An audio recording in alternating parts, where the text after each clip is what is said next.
If you like the channel and want to see more videos like this, check out the links in the description below. Of all of the hidden gems I plan to cover found on the PlayStation 2, one that has had me the most excited to talk about it is Kamen Genealogy of Justice, a Resident Evil-styled action game made by Cvit, the developers of Drakengard, and my favorite game, Nier Gestalt. This game has me enamored by its charm in the same way that Space Sheriff Spirits did. It perfectly captures the tokusatsu aesthetic down to how goofy the enemies look, as if they were in rubber suits even in-game. Just like Space Sheriff Spirits, Kamen Genealogy of Justice also uses the commercial bumpers between chapters, instead of traditional load screens. The transformations, just like Space Sheriff Spirits, also captured the old visual effects from 70s era shows. I don't know how they managed to do it, but Kamen Rider Black's transformation fills me with a type of nostalgia for watching old Power Rangers episodes and any other Toku stuff my brother had on VHS when I was a kid.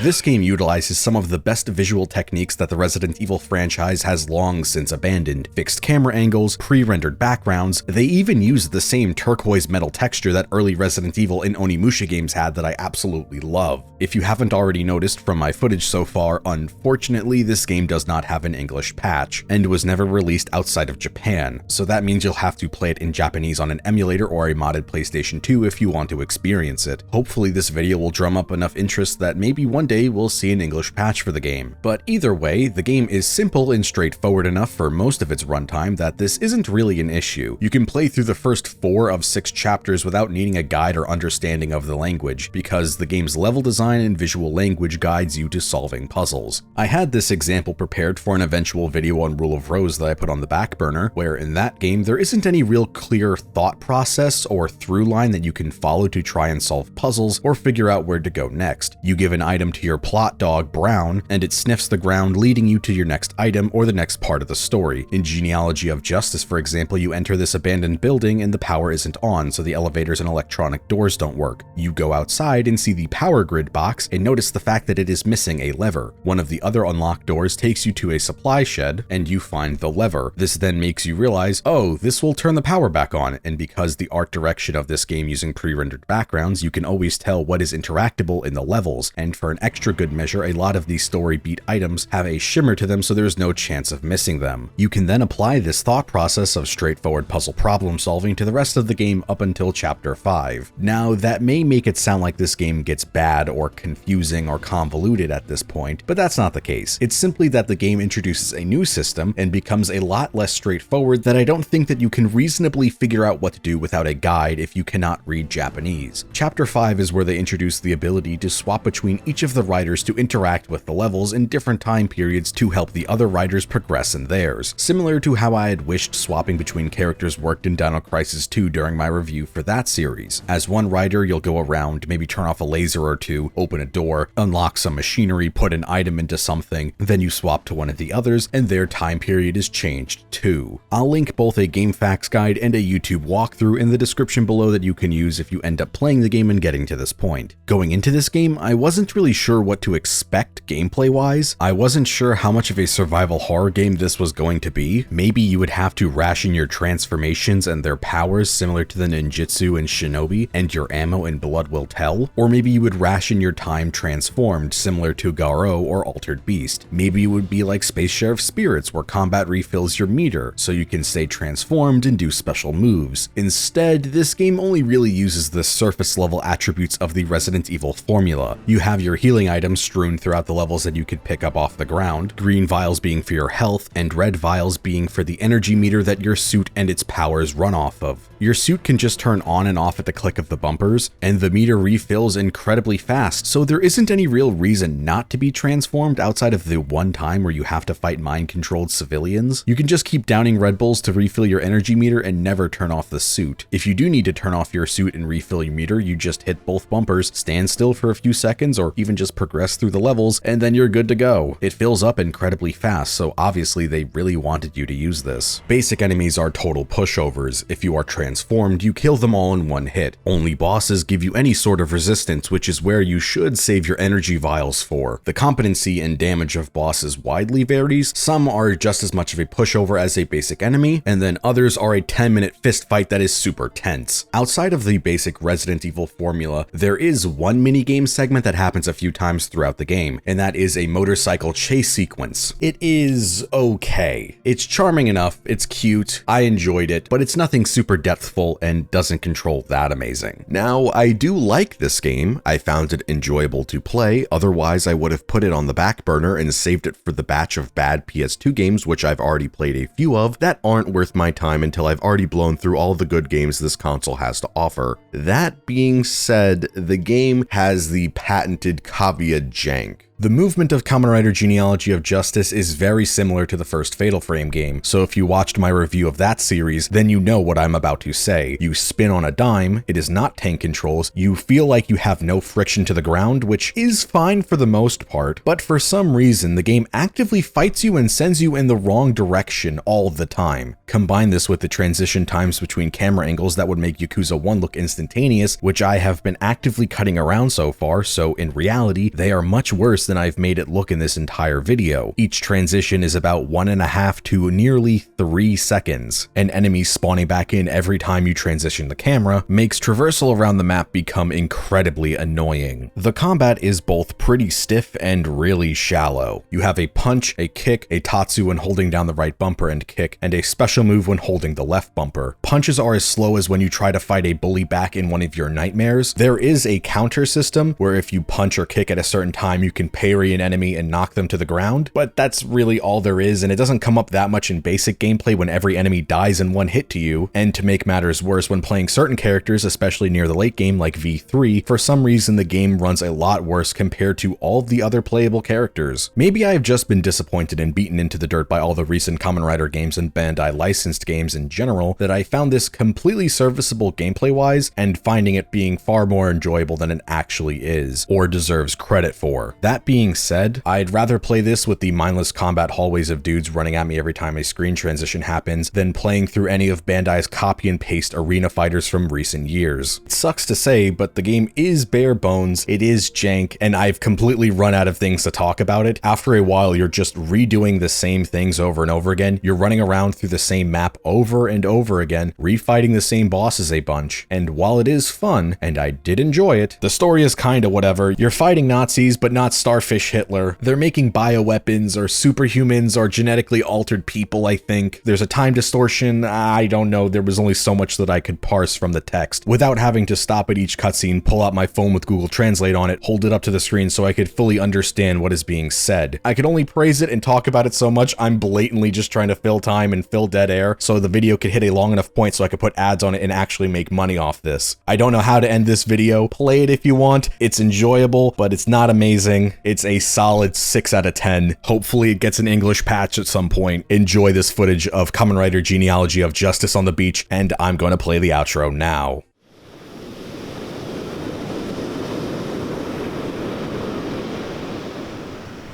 If you've made it this far into the video, I just want to say thanks for watching as always. If you really like the channel, then please consider passing the video around, leaving a like and a comment, and maybe consider becoming a patron on Patreon. All patrons get access to videos a day early, along with a $7 tier that shows rough cuts of upcoming videos, like my currently in the work anime boxing video. I'm now going to shout out all of my $5 and up patrons: Applejuice426, Skullman, Turbo Chicken, Burley, BBF in Bloxburg, Bully, Densha, Jordan Bennett, Kohai Carmen, Cosmonaut Cola, Medi Not the Bad Guy, Nemphy, Quanner, Quartz, Revin, Rovit, Samuel Egan, Scary Dinosaur, Sir Newt Newt, Skullman, Walkman, Ben Johnson, Buckets, Chichometrius, Cursed Void, David Roberts, Ekfrazo, Elliot Morton, Filthy Fingers 69, Fish Kami, Hardleg Joe, Kevin Velasquez, Lazy Titan, Leon, Lotto, Lucy the Fox, Mitchell, Nicholas Pedinato, Sean the Berserker Fighter, Simply Aiden, Slemph Tingle, Starcasters, The Worstest Guy, and William Moore. Thanks so much, guys. As for what's coming out next, I still have a lot of videos in the works, including things like the Drakengard retrospective, the Armored Core series review, the Onimusha series review, which you can go view the review for the first game on Patreon if you're a $7 tier or up. There's also still a lot of other smaller projects still in the works, so to keep up to date, follow me on Twitter. If you're a card game player of any kind, I have a TCG Player affiliate link in the description below. Any purchases you make will give me a small kickback. I also have a NordVPN affiliate link, which using my promo code in the description below will also help support the channel and give you a discount on the 2-year plan.